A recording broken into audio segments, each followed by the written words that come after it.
siapkan diri kita akan masuk di dalam ibadah kita, di dalam himpunan bersama pada pagi hari ini. Kita satukan tujuan kita, bahwa kita hadir untuk menyembah, untuk menyenangkan hati Tuhan, untuk memuliakan Tuhan, satu-satunya Raja dan Junjungan kita. Yesus, kemuliaan-Mu, hanya Yesus yang akan memulihkan dan selalu memberkati hidup kita. Kita naikkan syukur kita, kita naikkan hormat kita kepada Dia.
dibentuk oleh kebenaran firman-Mu.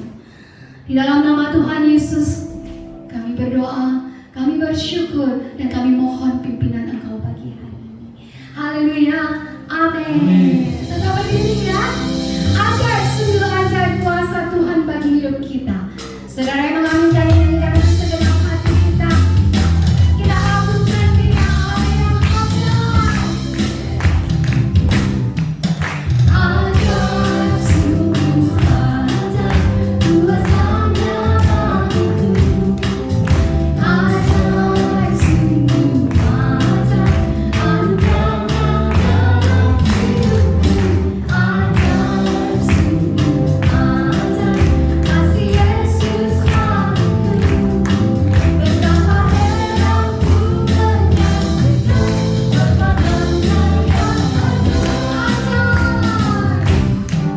Ajaib, sungguh ajaib kuasanya bagiku.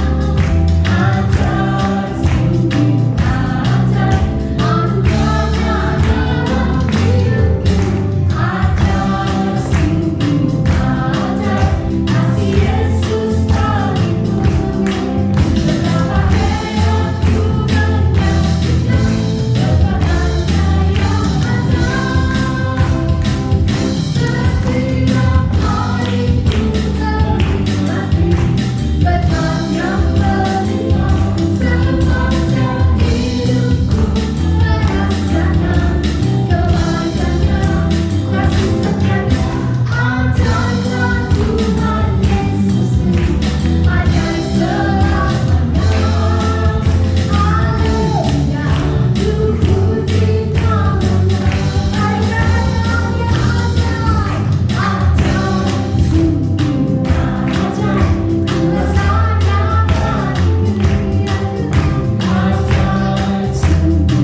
ajaib anugerahnya dalam hidupku. Ajaib, sungguh ajaib kasih Yesus bagiku. Betapa heran ku menyaksikan perbuatannya yang setiap hari ku menikmati berkat yang melimpah sepanjang hidupku, merasakan kebaikannya, kasih setianya. Ajaiblah Tuhan Yesusku, ajaib selamanya. Haleluya, ku puji namanya. Ajaib, sungguh ajaib kuasanya bagiku. Sungguh ajaib, sungguh ajaib anugerahnya tidak habis-habisnya. Sungguh ajaib kasih Yesus bagiku. Betapa heran ku menyaksikan perbuatannya yang ajaib, sungguh ajaib kuasanya bagiku. Ajaib, sungguh ajaib anugerahnya dalam hidupku. Ajaib,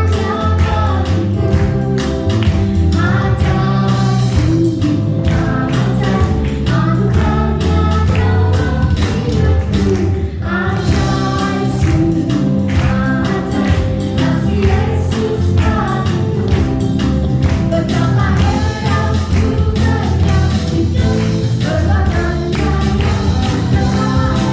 Betapa heran ku menyaksikan perbuatannya yang ajaib. Betapa heran ku menyaksikan perbuatannya yang ajaib. Haleluya, bisa mulai Tuhan kita selalu berterima kasih. Sungguh kita memiliki Tuhan yang ajaib, Bapa yang ajaib dalam segala rancangannya. Dia adalah Tuhan kita yang mengerti yang terbaik untuk kehidupan kita. Mari pagi hari ini kita boleh mengarahkan hidup kita, berserah kepadanya, berharap hanya kepada satu pribadi, yaitu Yesus.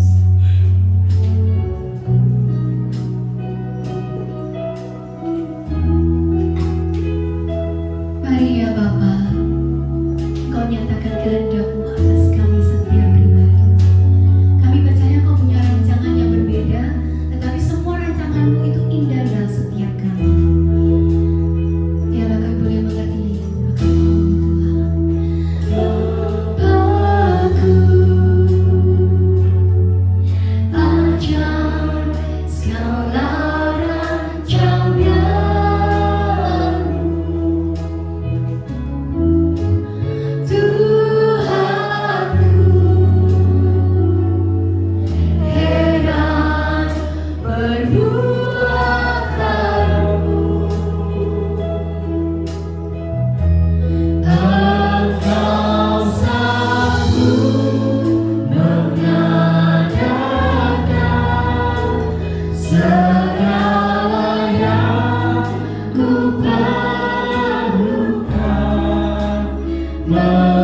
yang Tuhan rancangkan dalam hidup kami. Kami percaya segalanya adalah yang terbaik bagi hidup kami. Walaupun untuk sementara waktu kami tidak mengerti, tetapi pada akhirnya nanti kami akan tahu bahwa Engkau merancangkan segala sesuatu tepat pada waktunya dan indah pada waktunya.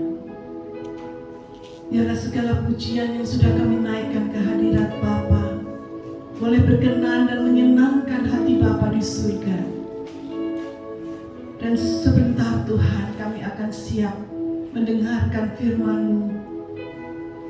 Berbicaralah ya Tuhan, karena kami siap untuk mendengarkan.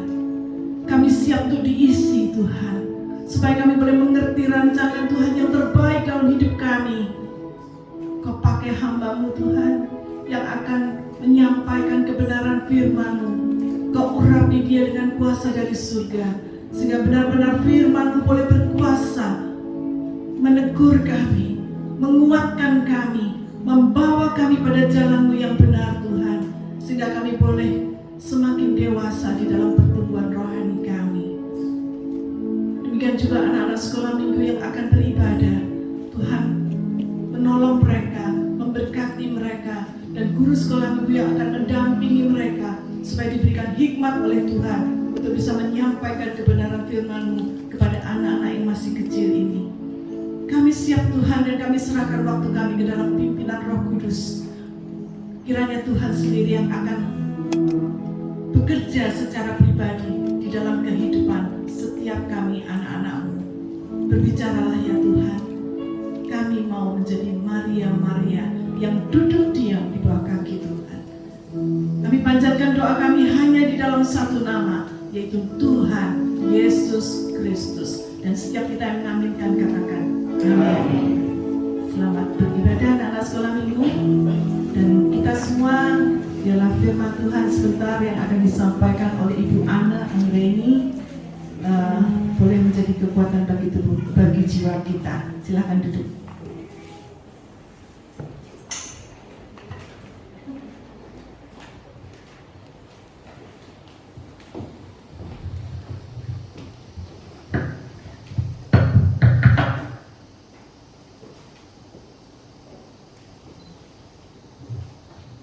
Shalom Bapak Ibu. Shalom.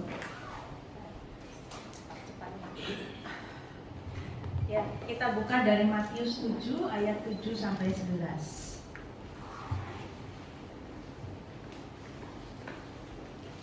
Terima kasih untuk Ibu Grace yang sudah memberi saya kesempatan sekian kalinya saya boleh dipercayakan untuk memberikan pemberitaan firman Tuhan di sini. Ya, setiap kali saya berdiri di mimbar itu sebetulnya keder Bapak.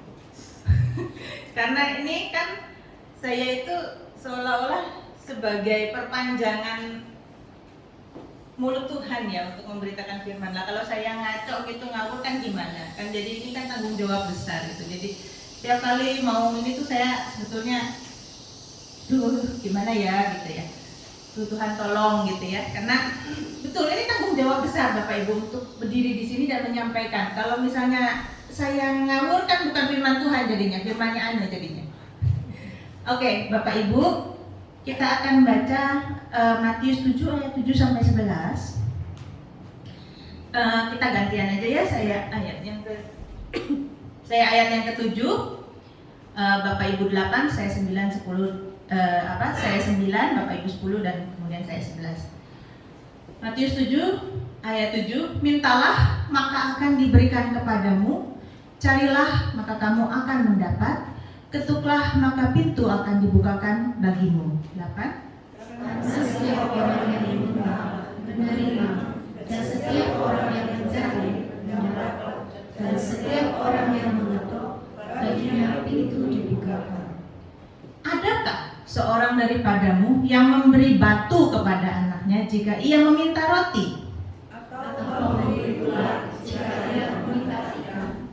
Jadi, jika kamu yang jahat tahu memberi pemberian yang baik kepada anak-anakmu, apalagi Bapamu yang di surga, Ia akan memberikan yang baik kepada mereka yang meminta kepadanya. Amin. Bapak Ibu, ayat ini seringkali menjadi andalan buat kita yang sedang membutuhkan sesuatu atau sedang sangat kepepet, ya, sangat kepepet. Mintalah, carilah, ketuklah. Nah, ada juga yang mengatakan, ayo kita berdoa, meminta, mencari, dan mengetuk pintu surga. Jangan cuma mengetuk, bahkan menggedor pintu surga, ya. Ada istilah push, praise until something happen. Something happen itu artinya, diartikan di sini adalah sampai doa kita dijawab. Nah, apakah ayat ini berbicara seperti itu? Ya, kita belajar bagaimana sekarang cara berdoa, cara meminta kepada Tuhan dengan benar, ya. Kata yang pertama adalah mintalah. Minta. Ya Bapak Ibu, ya, minta. Minta itu kan artinya kan Bapak Ibu pernah lihat orang yang meminta-minta di pinggir jalan? Pernah lihat? Ya, minta tolong, kan udah 3 hari nggak makan. Itu minta apa? Belas kasihan kan? Meminta itu dengan rendah hati. Ada juga yang meminta kan gaya ini kan, gayanya preman, gayanya copet. Kasih nggak, gitu kan? Sini pisau, sini minta, gitu kan, ya? Kasih nggak, gitu kan? Itu namanya nodong, bukan minta, ya. Kalau nggak dikasih, gua tusuk. Kalau nggak dikasih, gua gorok, ya. Itu namanya nodong. Nah, banyak anak-anak Tuhan itu yang nggak ngerti cara meminta, nodong sama Tuhan, kayak preman pasar gitu kan, ya kan? Nah, mintanya gimana? Tuhan kasih dong, kasih dong. Kalau Tuhan nggak kasih, saya nggak mau lagi ke gereja. Atau kalau Tuhan nggak kasih di gereja ini, saya cari gereja lain yang ampernya besar, gitu ya. Bapak Ibu, yang ngasih berkat itu Tuhan, bukan hamba Tuhan, bukan juga gereja mana, bukan. Tapi Tuhan. Kalau Tuhan nggak tergerak memberikan, ya mau kemana-mana cari juga nggak ketemu, ya. Ya, Tuhan kalau di sini Tuhan nggak kasih, saya mau ke Gunung Kawi aja, pasti di sana berhasil. Nah, itu nodong, ya. Minta dengan mengancam kayak preman, ya. Minta itu harus dengan kerendahan hati. Seperti seorang yang pengemis, kalau engkau nggak tolong saya nggak makan hari ini. Minta dong, tolong ya Tuhan, tolong kan, kasih saya, belas kasihani saya udah nggak makan 3 hari. Kalau nggak dikasih makan, berarti saya nggak makan. Nah, kita meminta sama Tuhan itu seperti itu. Tuhan dengan kerendahan hati, dengan minta belas kasihan, ketergantungan sama Tuhan. Artinya kalau Tuhan nggak kasih, saya nggak bisa apa-apa. Kalau Tuhan nggak tolong, saya nggak bisa apa-apa. Jadi kayak kata meminta di situ adalah berdoa dengan kerendahan hati. Bukan kayak preman, apalagi kayak bos ngatur Tuhan. Tuhan tolong, saya punya masalah dan jalan keluarnya harusnya begini. Nah, itu kan kayak bos ngatur kan. Tuhan tahu nggak? Tuhan, ya tadi kan kita nyanyi, kau tahu. Ya, salah apa tadi? Bu ingat? Bukan itu ya. Lagunya apa tadi? Yang terakhir? Ya, terima kasih. Segala rencanamu, ajarku berserah, hanya padamu berserah, ya ceritanya. Pimpinlah jalanku, terus sendak firmanmu, ajarku berharap kepadamu. Terus tadi ada kata-katanya, kehendakmu jadilah, gitu gimana? Kehendakmu terjadilah. Kata-kata di depannya, ajarku mengerti segala rencanamu, tetapi menurut kehendakmu terjadilah. Nah, menurut kehendakmu kita berdoa, menurut kehendak Tuhan terjadilah. Tapi di pikiran kita, Tuhan, kehendak Tuhan itu yang terjadi itu harusnya begini. Kalau saya punya masalah A, maka penyelesaiannya adalah B, gitu. Apalagi kalau kita lihat ya, ada kesaksian. Saya mau cerita sedikit Bapak Ibu, pengalaman saya hari ini.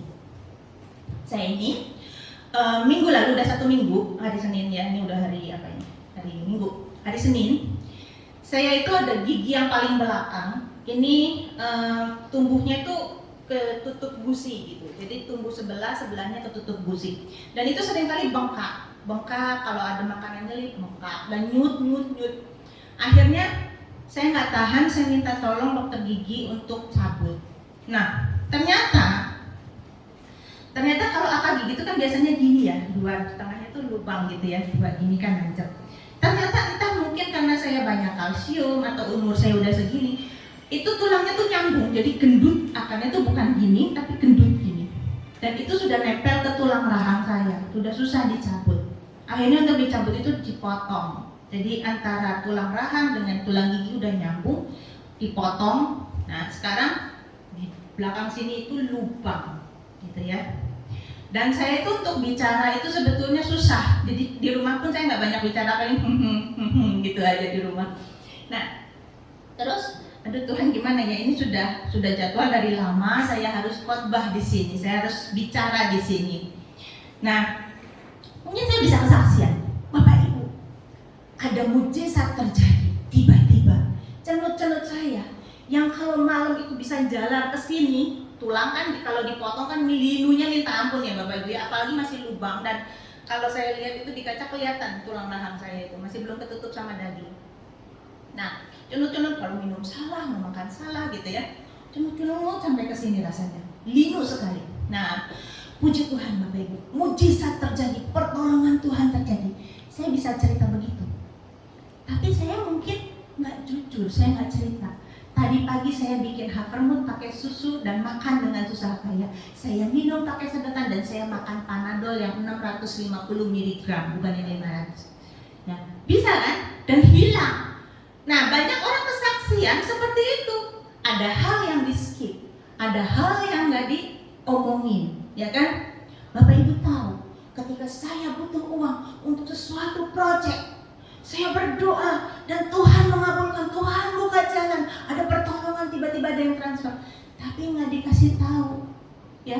Sebulan sebelumnya dia telepon cecenya, dia telepon omnya, dia telepon temennya, dia telepon bank satu-satu, ya kan? Dia nggak cerita. Nah, kadang-kadang kita melihat gitu ya, oh orang lain ditolong, terus kita bilang, Tuhan kalau lain ditolong, saya juga pengen dong kayak begitu Tuhan, saya juga pengen dong kayak begitu. Padahal yang cerita belum tentu jujur, ya Bapak Ibu ya. Nah, bukan saya bilang bahwa mujizat nggak ada, bukan. Tuhan itu gampang sekali buat mujizat. Mujizat Tuhan itu masih tersedia sampai sekarang, ya Bapak Ibu ya. Tapi kalau kita mau minta, kita minta dengan kerendahan hati. Nah, kata yang kedua adalah carilah. Carilah, ya. Kita bukan mencari jawaban doa kita, tetapi cari wajah Tuhan terlebih dahulu. Tuhan itu adalah pribadi. Bapak Ibu, bukan mesin ATM. Kalau Bapak Ibu ke mesin ATM, masukin kartu, keluar uang, gitu kan? Kita bilang terima kasih nggak? Kita komunikasi nggak sama mesin ATM? Atau Bapak Ibu ke bank, ke teller gitu ya. Kita kalau ada perlu ke bank, kita mau setor kah, kita mau ganti buku kah, kita mau ambil uang kah, kita akan ketemu sama teller di bank ya, petugas-petugas bank. Kita akan berinteraksi seperlunya. Terima kasih ya, oke. Halo, apa kabar ya, gitu kan. Tapi kalau nggak perlu udah nggak ada hubungan apa-apa. Nah, Tuhan itu pribadi, bukan petugas bank, bukan mesin ATM. Tuhan pribadi. Tuhan mau berhubungan dengan kita sebagai anak-anaknya. Ya, jangan cuma mencari berkat-berkatnya, jangan cuma memanfaatkan kebaikan Tuhan. Lebih dari itu, Tuhan ingin kita mengenal Dia. Carilah, artinya mencari wajah Tuhan. Mencari itu dengan aktif kan. Kalau misalnya Bapak Ibu kehilangan kunci, terus mau cari kunci, diam aja gitu atau nyari? Nyari itu kan aktif, melakukan sesuatu, ya. Nah, carilah, cari kehendak Tuhan dengan aktif dan dengan bertanggung jawab. Gimana caranya cari kehendak Tuhan? Dengan aktif dan bertanggung jawab. Nah, tanya, Tuhan maunya apa sih Engkau? Bapak Ibu, ketika kita punya persoalan, apapun juga yang terjadi dalam kehidupan kita, walaupun kelihatannya buruk, semua yang terjadi dalam kehidupan kita, ya Bapak Ibu ya, bukan suatu kebetulan. Tuhan itu pegang kendali Tuhan pegang kontrol dalam hidup kita. Tidak ada sesuatu pun, walaupun itu hal yang buruk, itu terjadi di luar kendali Tuhan. Karena itu ketika sesuatu terjadi dalam kehidupan kita, kalau itu buruk, tentunya kalau itu baik, kita kan nggak mempermasalahkan ya, happy aja kan, kita nggak tanya Tuhan kenapa ini terjadi ketika kita dapat sesuatu yang baik, nggak pernah kan ya. Tapi ketika sesuatu yang buruk, Tuhan kenapa ini terjadi gitu kan. Nah, ketika segala sesuatu yang terjadi meskipun itu buruk kelihatannya dalam hidup kita, percayalah sebagai anak-anaknya Tuhan nggak lepas kendali. Bapak Ibu, oh banyak kan yang di sini yang punya anak ya, mungkin hampir semua ya. Ya, yang muda-muda tentu belum punya anak ya. Nah, ketika anak kita ada sesuatu, kita pasti pengen melindungi dia kan, sebisa mungkin. Walaupun ya kita bukan Tuhan yang gak bisa jagain dia 24 jam kan, tapi kita sebisa mungkin menjaga dia. Kalau misalnya sekarang anak saya kos di Jogja, saya sebisa mungkin gimana ya ngatur supaya dia tuh ke kampus beres, uang makannya beres, uang sekolahnya beres, apapun yang dia perlukan saya cukupi gitu kan. Walaupun mungkin saya nggak bisa ngatur, nggak bisa mengendalikan hidupnya dia, tapi sebisa mungkin saya telepon, gimana kamu temenan sama siapa gitu kan. Kalau misalnya dia udah mulai ada deket sama cowok, kita tanyain kayak gimana tuh cowoknya gitu kan. Sebisa mungkin kita menjaga dia. Nah kita ini anak-anak Tuhan, masa hidup kita nggak dijaga sama Tuhan? Nah jadi kalau ada sesuatu yang buruk, jangan berprasangka, jangan curiga sama Tuhan seolah-olah Tuhan itu mau mendatangkan suatu kecelakaan. Tuhan kenapa engkau izinkan ini terjadi? Ya kan, karena tidak ada sesuatu pun dalam hidup kita di luar izin Tuhan, di luar kendali Tuhan. Kenapa Tuhan engkau izinkan saya disakiti sama orang itu? Kenapa Tuhan engkau izinkan ini terjadi? Nah, cari ketika kita mengalami hal itu, cari kehendak Tuhan. Apa Tuhan yang engkau inginkan? Ya, ada orang menyakiti kita, mungkin Tuhan sedang ngajarin kita untuk punya hati yang lebih luas, yang lebih mudah mengampuni, yang tahan gores, ya, untuk melatih kita untuk tidak nyimpen sakit hati, melatih kita bagaimana untuk punya hati yang lembut, yang gampang mengampuni, yang gampang mengasihi seperti Tuhan bisa mengasihi orang yang bersalah kepadanya. Kita sedang dilatih seperti itu. Atau ketika kita punya kebutuhan-kebutuhan, Tuhan mungkin sedang ngajarin kita bagaimana kita mengandalkan Tuhan, beriman bukan mengandalkan cici kita, koko kita lah, atau kita yang kaya. Tuhan sedang belajar, ayo sini mendekat, berdoa kepada. Mungkin kita sedang diajarin seperti itu. Cari wajah Tuhan, cari kehendak Tuhan, tanya Tuhan maunya apa. Ya. Nah, tanya Tuhan, apa yang harus saya lakukan dengan masalah begini? Apa yang engkau inginkan dari saya? Cari. Ketika kita cari wajah Tuhan, cari kehendak Tuhan, gimana kita tahu kehendak Tuhan melalui apa Bapak Ibu? Tentu melalui belajar firman-Nya. Firman-Nya ya, hal-hal yang sepele aja kita nggak lakukan. Gimana kita mau mengerti isi hati Tuhan? Yang sepele aja kita nggak lakukan. Nah yang sepele dulu kita lakukan, baru kita ngerti isi hati Tuhan.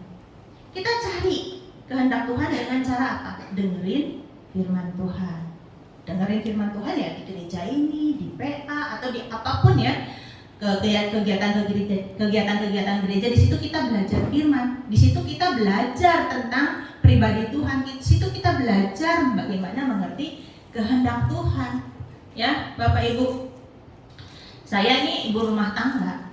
Saya ini suka nyuci, masak sekarang lebih banyak Elsa, ya.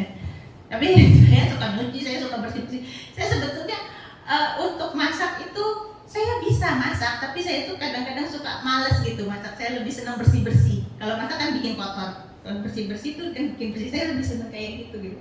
Nah, ketika saya nyuci, saya ngerjain sesuatu, saya dengerin khotbah, itu masuk. Jadi saya nggak pakai pikiran saya itu sedikit pun untuk kosong gitu, untuk bukannya saya bilang lagu-lagu itu nggak berguna. Boleh kalau kita senang lagu-lagu, kadang-kadang juga saya dengerin musik. Tapi saya tidak biarkan satu hari itu tanpa saya dengar firman. Nah, Bapak Ibu di sini kan ini kan direkam ya. Ini live YouTube atau gimana Bu? Minggu depan masuk YouTube. Nah, mungkin Bapak Ibu bisa dengerin lagi sambil masak-masak gitu ya. Jadi masak dengerin. Ya, jangan masak-masak isinya sinetron. Akhirnya hidup kita kayak sinetron. Ada sesuatu kita udah curiga kayak sinetron kan. Jeng-jeng gitu ya. Kan lebay itu kan sinetron itu kan lebay. Kan ditampar di sini. Aduh, sakitnya di sini gitu kan. Lebay gitu ya sinetron-sinetron Indonesia kan. Wah, nggak mati-mati tuh yang dulu itu. Saya tahunya cuma tersanjung tuh sampai berapa itu? Sampai 9 sampai berapa itu? Nggak heran saya. Nggak mati-mati ini orang udah direbus di apa gitu ya, disanjung, dibunuh, diracun, nggak mati-mati gitu. Kan kayak begitu. Jangan sampai kita tuh pikiran kita masuknya sinetron terus, akhirnya kita punya pola pikir seperti itu, parno terus gitu ya. Atau punya dendam, punya apa. Nah, kita isi dengan firman Tuhan. Waktu-waktu kosong kita, ya sambil kita ngerjakan sesuatu, sambil kita dengerin firman Tuhan, kita dengerin lagi khotbah, sehingga kita tambah ngerti kehendak Tuhan. Kadang saya tuh kalau dengerin khotbah ya, sekali mungkin nggak masuk, atau masuk tapi satu bagian. Nanti saya dengerin lagi, yang saya dapat terima tuh bukan bagian itu lagi, bagian lain lagi. Gitu. Yang nyantol di kepala saya itu bisa begitu loh, khotbah yang sama. Nah, jadi seperti itu Bapak Ibu. Ketika kita mencari dengan aktif, mencari kehendak Tuhan dengan cara apa? Dengan cara salah satunya adalah dengerin firman, dengerin khotbah, baca Alkitab, dan melakukannya. Cuma dengar aja tapi nggak melakukan kan percuma. Ya. Yang kedua, cari kehendak Tuhan gimana caranya? Banyak berdoa, banyak bersujud, banyak menyembah Tuhan. Ketika kita menyembah Tuhan, itu kita seperti kalau kita di ini ya, di mobil, Bapak Ibu pernah nyalain radio, kalau kurang 0,1 aja frekuensinya itu. FM misalnya ya, FM 100,01. Masih 100,00 bukan 01. Itu rada gemeresek kan. Nah, ketika kita berdoa menyembah Tuhan, itu seolah-olah kita menyamakan frekuensi kita dengan Tuhan. Memperhalus jiwa kita, mengasah jiwa kita. Kadang kita nangis di situ ketika kita merasakan hadirat Tuhan. Itu berdoa tuh menyamakan frekuensi kita dengan Tuhan. Sehingga ketika Tuhan bicara kita lebih jelas mendengar. Kalau orang tak pernah berdoa, itu frekuensinya kayak kresek gitu. Karena nggak nyambung. Tuhan misalnya di 100,1, kita misalnya di 95 FM misalnya kayak begitu. Misalnya ini ya, Bapak Ibu saya pakai perumpamaan, pakai analogi. Ya. Nah, kita banyak berdoa itu, kita semakin perasaan kita semakin peka dengan perasaan Tuhan. Nah, Bapak Ibu ya. Jadi Tuhan itu gampang untuk membuat mujizat. Mujizatnya masih ada. Ya, mujizatnya tentu masih ada sampai sekarang. Tentu, ya. Tetapi Tuhan itu bukan cuma pengen bikin mujizat gampang terjadi. Tapi sebagai pribadi, Dia ingin menjalin hubungan dengan kita dan kita dengan Dia. Dia ingin supaya kita mendekat kepadanya, menghargai Dia sebagai pribadi. Pribadi itu kan bisa diajak ngomong, ya, bukan disuruh-suruh kalau ada perlunya. Kalau kita misalnya pegawai aja kadang kita ada perlu pendekatan pribadi kan supaya dia setia sama kita. Tapi kalau kita cuma ngasih tugas aja, akhirnya nggak punya hubungan pribadi, dia pun nggak setia sama kita kan. Nah, Tuhan juga pengen seperti itu. Untuk Tuhan mudah untuk membuat mujizat. Tapi yang Tuhan inginkan bukan sekedar hidup kita dipermudah, tapi Tuhan ingin kita mendekat kepada Dia, Bapak Ibu. Nah, kata yang berikutnya adalah ketuklah. Ya, maka pintu akan dibukakan bagimu. Ketuklah, Bapak Ibu. Ketuk, tok. Ya, kalau kita bertamu atau misalnya di rumah saya ada yang itu ya, Shopee COD biasanya L1 yang suka COD gitu ya. Nah, itu biasanya yang nganter paket itu ngetok ya, karena belum dibayar kan dia nganter kan, COD kan, jadi bayar di tempat. Nah, dia ngetok sampai dibukain, ting tung gitu kan, sampai yang punya rumah keluar, ting tung belum keluar, terus teng, nah gitu ya. Nah, ketuk itu artinya apa? Bertekun. Ketika kita berdoa, seringkali Tuhan tuh kayak kayaknya diem. Seringkali apa yang kita minta itu belum dijawab. Kadang-kadang kita itu bertanya, Tuhan ada nggak sih? Engkau ada nggak sih? Kita udah doa, akhirnya kita putus asa, terus kita mempertanyakan, Tuhan itu ada nggak sih? Kalau ada, Tuhan itu memperhatikan saya nggak sih? Tuhan tuh terlalu sibuk ya, terlalu banyak orang di dunia ini yang meminta ya sama Tuhan. Kita mempertanyakan seperti itu. Nah, kata mengetuk artinya bertekun, tidak putus asa. Walaupun seolah-olah kelihatannya Tuhan diam, kelihatannya. Karena Tuhan tidak pernah tidur, Bapak Ibu. Saya sering ketiduran kalau doa pagi, sering. Makanya kalau doa pagi kadang-kadang saya keluar dari kamar gitu ya. Terus saya kadang-kadang duduk di depan TV, kadang-kadang saya nyalain atau saya melakukan sesuatu gitu. Karena saya pengen dengerin renungan-renungannya gitu. Kadang juga saya doa sendiri, karena kalau saya dengerin orang doa akhirnya saya ketiduran gitu. Jadi saya lebih baik doa sendiri, terus udah gitu untuk renungannya saya dengerin dari doa pagi itu, karena saya ada komunitas doa pagi. Nah, kita sering ketiduran waktu berdoa. Tuhan tidak pernah tidur. Tapi kalau Tuhan masih belum menjawab sesuai yang kita inginkan, jangan bertekun, cari kehendak Tuhan. Ya, Bapak Ibu. Nah, jangan disalahpahami gini. Push, pray until something happen. Bertekun, pray until something happen. Somethingnya itu something yang kita inginkan. Tapi betul sih kata pray until something happen. Something happen-nya adalah sampai kita itu berubah. Ketika kita mencari kehendak Tuhan, kita bertekun dan berdoa, kita tahu apa kehendak Tuhan dan kita melakukan, kita berubah. Akhirnya kita tidak memaksa-maksa lagi.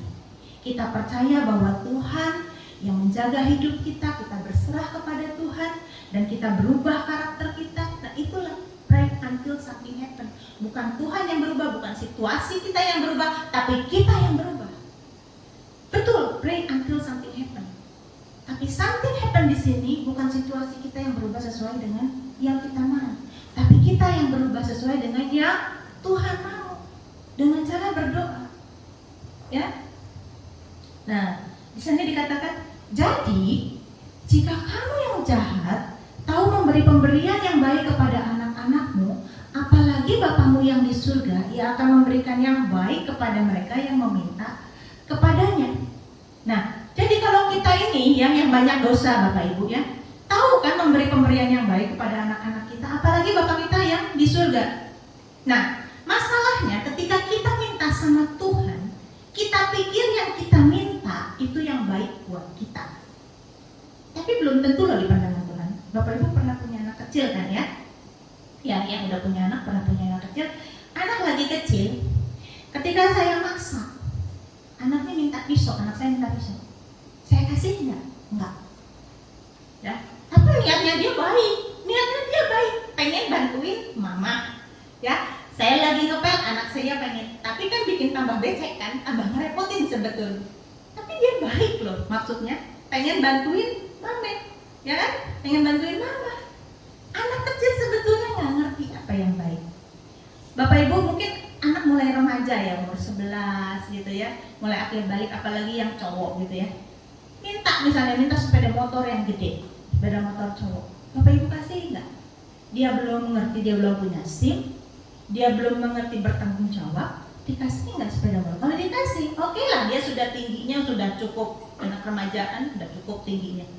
Tapi kalau dia belum punya rasa tanggung jawab, bisa-bisa kecelakaan. Ya kan? Di jalan, kalau dikasih motor yang cc-nya gede. Nah, sering kali kita minta apa yang menurut kita baik. Kita ingin ini, kita ingin itu, dan kalau kita datang sama Tuhan, kita bukan menghampiri Dia sebagai pribadi, tapi kita bawa daftar belanjaan.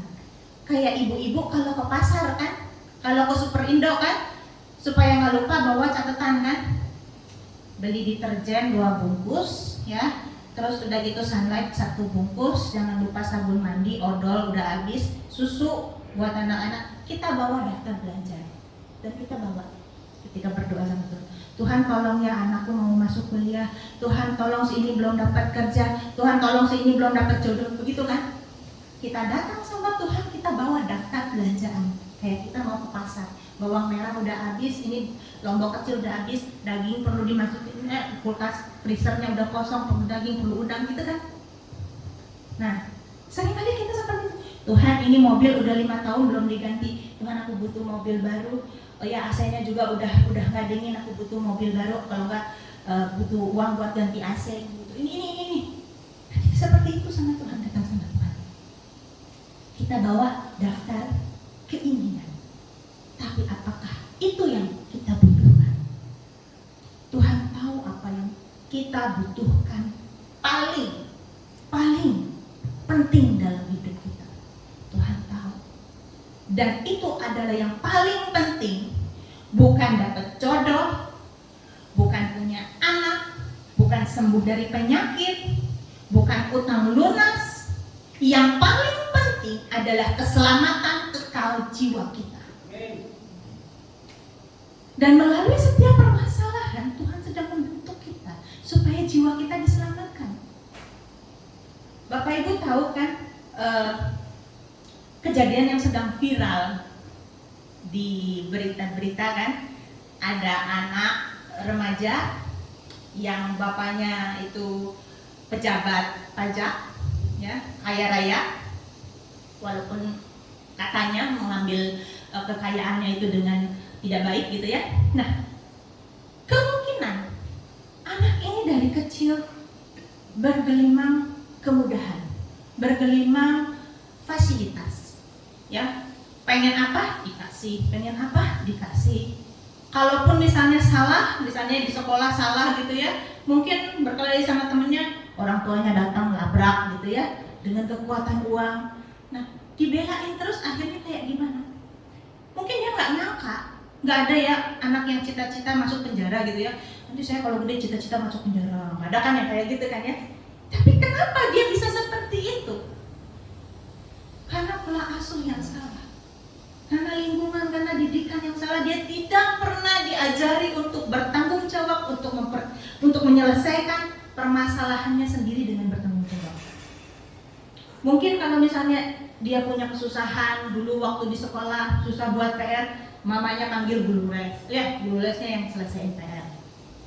Ya, katanya makanya sekarang IPK-nya 1, nasakom, nasib 1.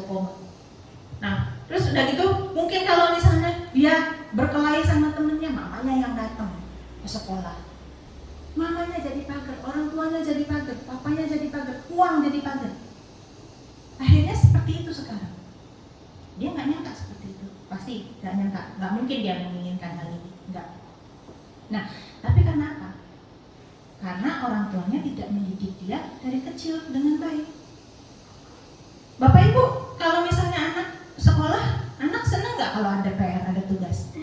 Nggak senang. Tapi kita tahu bahwa PR itu melatih dia untuk semakin pintar, semakin ahli dalam mengerjakan tugas-tugas kan? Nggak senang dikasih tugas, dikasih ujian, gitu suruh belajar, nggak senang. Tapi apakah kita skip? Ya udah deh, nak, nggak usah sekolah deh, nggak usah sekolah.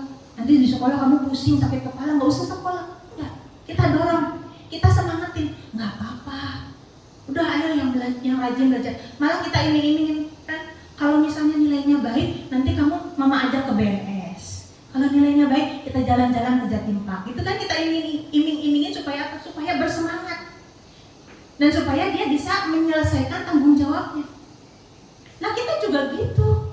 Seringkali Tuhan izinkan sesuatu yang tidak enak terjadi dalam kehidupan kita.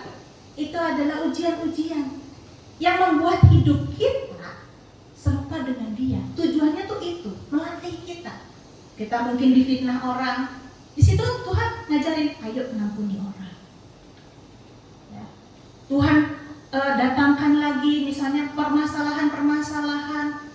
Di situ kita belajar menjadi seperti Yesus, menjadi apa yang Tuhan inginkan dalam hidup kita. Di situ karakter kita dibentuk, diasah, kita diajar bertanggung jawab. Mungkin kita punya sakit, terus kita minta, Tuhan tolong dong sembuhin dalam nama Tuhan Yesus. Sungguhan Bapak Ibu, saya doa Tuhan tolong, karena saya tuh nggak pengen makan obat anti sakit itu kebanyakan ya, karena kan saya tahu itu bisa kena ginjal gitu. Saya berdoa nggak sembuh beneran. Cuma saya minum Panadol aja tadi supaya bisa hilang itu sakitnya selama 2-3 jam ke depan, bisa gitu.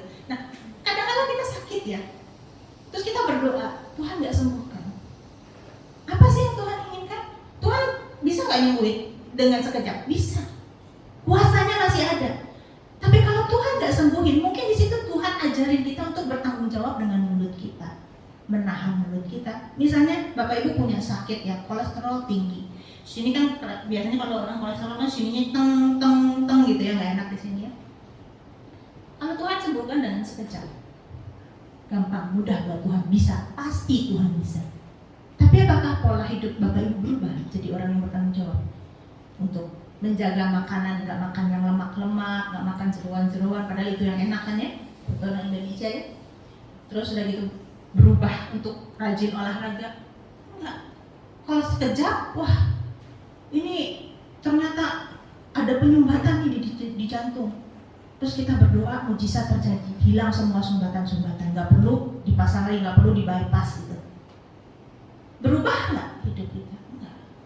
Karena kita mendapatkan itu dengan mudah. Kita akan makan lagi, kita akan hidup sembarangan lagi, dan kita berpikir kalau kita sakit lagi, kita akan dengan mudah minta sama Tuhan. Tapi kalau kita misalnya merubah pola hidup kebiasaan itu kan bukan hal yang mudah ya Bapak Ibu ya. Berubah misalnya makannya, asalnya biasanya saya nih punya penyakit ini sakit mah, untuk berhenti makan pedas itu susah. Kadang-kadang masih pengen, pengen, udah gak jadi gitu. Ingat, nanti kalau sakit mah susah. Sebulan mesti minum lansoprazol itu nggak enak rasanya, pagi sore minum lansoprazol. Sekarang saya udah sembuh, saya nggak mau makan pedas lagi. Tapi seleranya masih belum hilang. Dorongan pengen pedas itu masih ada, ya kan? Nah begitu juga karakter kita kan. Ketika kita disakiti, untuk balas kita diomongin orang, kita balas pengen jelekin dia, itu kan masih ada. Nafsu dorongan ini kan masih ada kan. Pengen ngebales itu masih bisa. Nah untuk berubah, untuk betul-betul menekan, bahkan sampai hilang sama sekali seleranya ke situ, selera untuk membalas dendam, bahkan sekedar ngomongin orang, itu kan susah Bapak Ibu. Tapi itu yang Tuhan mau. Tuhan beri, kadang-kadang Tuhan izinkan sesuatu terjadi dalam kehidupan kita, bukan untuk mencelakakan kita. Jangan curiga dengan Tuhan. Ya Bapak Ibu ya, ketika segala sesuatu terjadi tidak sesuai, tidak sejalan dengan keinginan kita, jangan curiga kepada Tuhan. Tetap percaya dan tanya, Tuhan, apa yang Engkau inginkan ketika masalah ini terjadi dalam hidup saya? Nah, percaya bahwa segala sesuatu yang terjadi dalam kehidupan kita ada dalam kendali Tuhan. Bapa di surga tahu apa yang terbaik buat anak-anaknya. Ya, nah di sini dikatakan jika kamu yang jahat tahu memberi pemberian yang terbaik kepada anak-anakmu, apalagi Bapamu yang di surga, Dia akan memberikan yang baik kepada mereka yang meminta kepadanya. Dia akan memberikan yang baik. Yang baik itu menurut Bapa di surga. Karena kita seringkali kita nggak ngerti yang baik buat kita itu apa. Seperti anak kecil tadi saya gambarkan kan, anak kecil nggak suka buat PR, padahal kita tahu itu yang terbaik buat dia. Nah seringkali kita tidak mengerti bahwa kedepannya ini adalah yang terbaik buat kita. Dan kedua, ketika kita berdoa, Tuhan akan mengabulkan doa yang baik. Doa yang tidak baik tentu Tuhan tidak kabulkan. Ya, misalnya kita dijahatin orang, terus kita berdoa, Tuhan balaskan orang itu. Saya ampuni orang itu, tapi Tuhan tolong balaskan. Nah gitu, gak akan Tuhan balaskan seperti itu. Doa-doa yang tidak baik Tuhan tidak akan kabulkan Bapak Ibu. Ya? Misalnya kita bersyarat gitu ya, oke Tuhan mau saya ngampuni, saya akan ngampuni orang itu. Tapi, pakai syarat. Tuhan tolong balesin supaya dia merasakan apa yang saya rasakan. Nah itu sih bukan ngampuni, ya Bapak Ibu ya. Jadi nggak akan tuh doa kayak begitu Tuhan kabulin, nggak akan, ya. Dan Tuhan itu ingin memenuhi apa yang kita butuhkan, bukan apa yang kita inginkan. Nah, Bapak Ibu, kalau yang kita butuhkan yaitu keselamatan kekal jiwa kita aja, Tuhan penuhi, yaitu dengan memberikan anaknya yang tunggal. Apalagi hal-hal sehari-hari yang kecil, itu pasti Tuhan penuhi.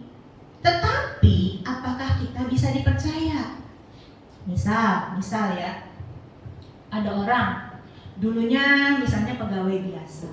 Oh, karena dia rajin, kan kita kan diajarin untuk tanggung jawab nih ya. Di sini kita diajarin untuk bertanggung jawab, berintegritas, untuk rajin. Akhirnya karena dia rajin, bertanggung jawab, jujur, dipercaya naik. Udah naik, udah paling tinggi jabatannya, udah gajinya gede. Tiba-tiba suka main perempuan misalnya. Kayak gitu. Nah, kalau kayak gini artinya dia tidak bisa dipercaya dengan berkat Tuhan. Kalau kayak begini, maka kedudukan yang tinggi, gaji yang besar, uang yang banyak, mencelakakan keselamatan kekalnya dia, kan mencelakakan jiwa dia kan. Maka untuk orang-orang yang belum bisa dipercaya, mungkin Tuhan tahan untuk berkat-berkat jasmania demi berkat rohania yang lebih besar, demi keselamatan jiwa kita. Nah, oleh karena itu perubahan karakter itu perlu Bapak Ibu. Sampai kita itu sungguh-sungguh berubah seperti Yesus. Sungguh betul-betul memahami, sungguh betul-betul serupa dengan gambaran anaknya. Kalau kita sudah sampai situ, sudah seperti Yesus, sudah mengetahui kehendak Tuhan, ingin selalu menyenangkan perasaan Tuhan, ya, pasti Tuhan akan bukakan. Pasti Tuhan akan memberikan berkat yang melimpah-limpah. Tuhan tuh bukannya kesenangan kok bikin kita hidup susah, tuh bukan. Karena kalau kita misalnya ya, kita miskin, kita sakit-sakitan ya, kita punya banyak masalah, kan pelayanan kita juga terhambat kan. Kita mau melayani tapi tubuh kita sakit misalnya ya, kan terhambat kan.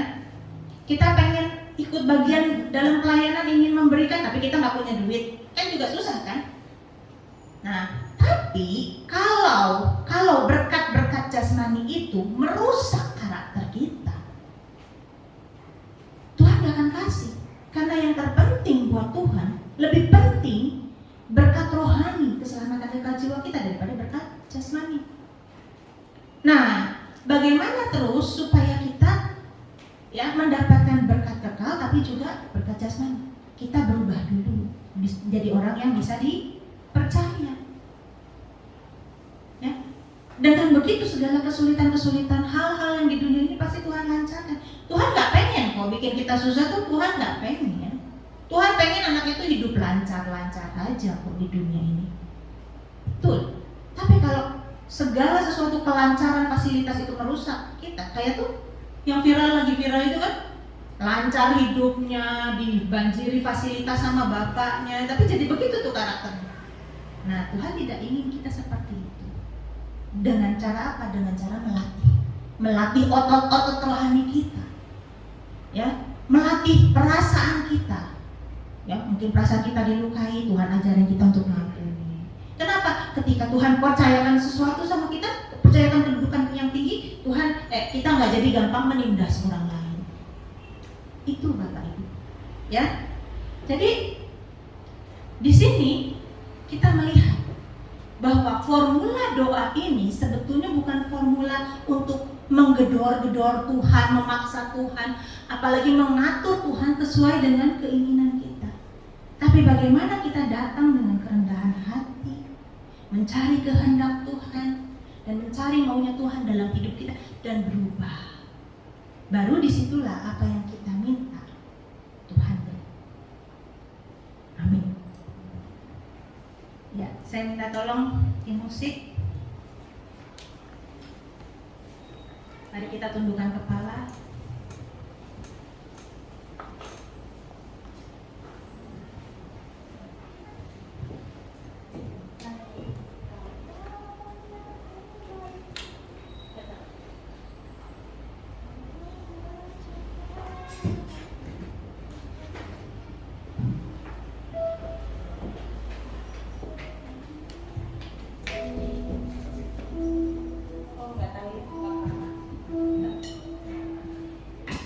Mari kita tunduk kepala, kita renungkan firman Tuhan. Tuhan, ampuni kami kalau kami selama ini salah dalam memahami berkat-berkat-Mu. Engkau tahu yang terbaik bagi kami Tuhan, dan Engkau melihat jauh ke depan, jauh di luar Tuhan nalar kami. Ajari kami untuk berserah kepadamu dan memahami kehendak-Mu dalam hidup kami. Saya ajak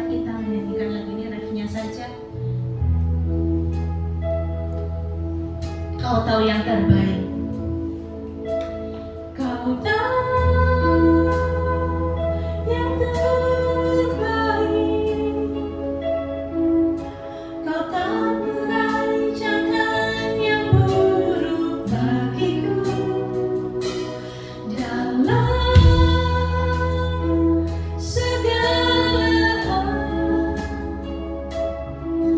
ku tahu Allah bekerja untuk kebaikanmu. Kau tahu yang terbaik. Kau tahu yang terbaik. Jangan curiga pada Tuhan.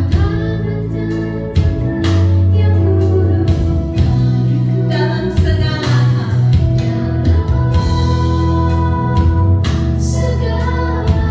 Tahu Allah bekerja. Allah bekerja untuk kebaikan. Sekali lagi, karena Kau tahu yang terbaik. Yang terbaik. Kau tak merancangkan yang buruk bagiku. Dalam segala hal. Segala hal. Kau tahu Allah bekerja.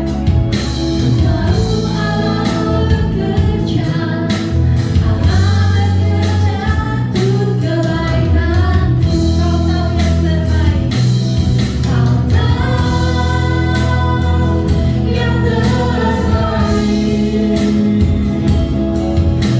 Kau tahu merancangkan yang buruk bagiku.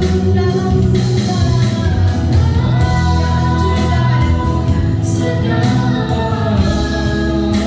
Dia sedang bekerja, Dia terus bekerja. Sekali lagi, Kau tahu yang terbaik. Kita berserah kepada Tuhan. Jangan curiga pada kebaikan. Kalau Bapak Ibu sedang merasakan mengalami sesuatu yang buruk, jangan curiga pada kebaikan. Dalam segala hal, ku tahu Allah bekerja. Allah bekerja untuk kebaikanmu. Tahu Allah bekerja. Ku tahu Allah bekerja. Allah bekerja untuk kebaikanmu. Terima kasih Tuhan untuk firman-Mu. Kami belajar hari ini untuk selalu percaya Tuhan dan menurut segala rancangan, mengikuti segala langkah. Kami mau belajar berserah lagi kepadamu Tuhan dan percaya bahwa segala sesuatu Kau pegang kendali dalam hidup kami. Terima kasih Tuhan Yesus. Dalam nama Tuhan Yesus kami berdoa. Amin.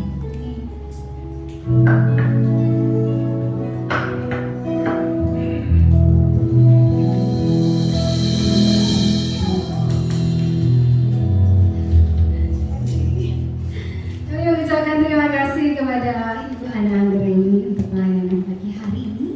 Marilah kita naikkan syukur kita untuk kemurahan Tuhan di dalam ibadah kita dengan memberikan persembahan yang terbaik.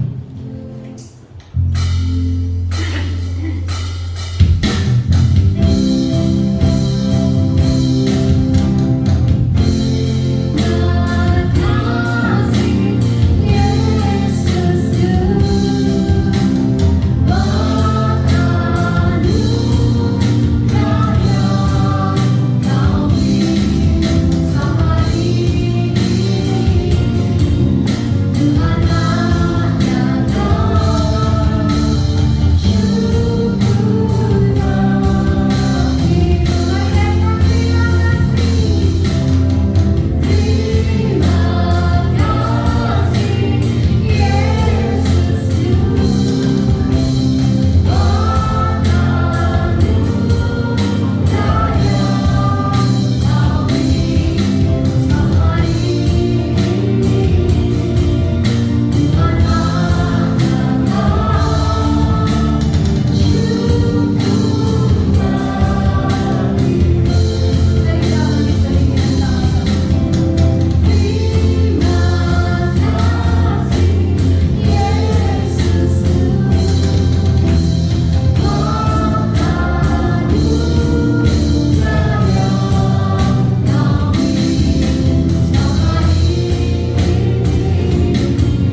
Biarkan kami terus berjalan, bersandar dan berharap hanya kepada Tuhan. Karena kami tahu Tuhan, hanya daripadamu lah kekuatan itu datang. Hanya daripadamu lah kami boleh berjalan pada jalan-Mu dan melihat ada anugerah Allah yang luar biasa. Engkau memberkati kami, Engkau menuntun kami, dan Engkau membawa kami untuk kami terus menjadi garam dan terang. Terima kasih Bapa, terima kasih. Kami membawa diri kami kembali ke dalam tangan-Mu. Mari Bapa, terimalah persembahan kami. Inilah hidup kami yang kami bawa kepadamu, dan kami yakin percaya, oh Tuhan, Engkau ditinggikan dan dipermuliakan. Engkau memakai semua pengurus agar Tuhan dengan apa yang kami berikan kami boleh memuliakan Engkau. Terima kasih Bapa, terima kasih. Saat ini juga kami berbahagia untuk saudara kami yang dalam minggu-minggu yang lampau merayakan ulang tahunnya. Berkati mereka dengan berkat yang berkelimpahan. Bahkan juga kami mendoakan saudara kami yang saat ini tidak sempat hadir bersama-sama beribadah kepada kami. Mari Tuhan, Engkau yang tetap melindungi mereka, menuntun mereka dimanapun mereka berada, dalam tugas, dalam tanggung jawab yang sedang mereka kerjakan, maupun mereka sedang lemah imannya. Mari Tuhan, tolong mereka sehingga mereka boleh beribadah kembali bersama-sama. Terima kasih Bapa, terima kasih. Kami serahkan semua dalam tangan-Mu, dan sebentar kalau kami akan pulang, kami yakin percaya Engkau memberkati kami. Engkau memberkati hamba-hamba-Mu yang sudah melayani Tuhan. Baik Tuhan, Ibu Ana yang membawakan firman-Mu, untuk Tuhan Ibu Inga yang memimpin puji-pujian, dan semua saudara kami yang lain yang memainkan musik, yang menerima tamu, yang bertugas di LCD, yang bertugas juga di sound system. Kami serahkan semua di dalam tangan-Mu. Yakin percaya Tuhan memberkati kami, dan Tuhan memberkati seluruh sidang jemaat-Mu dengan berkat yang berkelimpahan. Saudaraku sekalian, arahkanlah hatimu dan tanganmu kepadanya. Terimalah berkat Allah, kasih karunia daripada Allah Bapa, kecintaan daripada Tuhan Yesus, dan penyertaan Roh Kudus menyertai hidupmu. Pulanglah sekarang dan terimalah berkat Allah di dalam nama Tuhan Yesus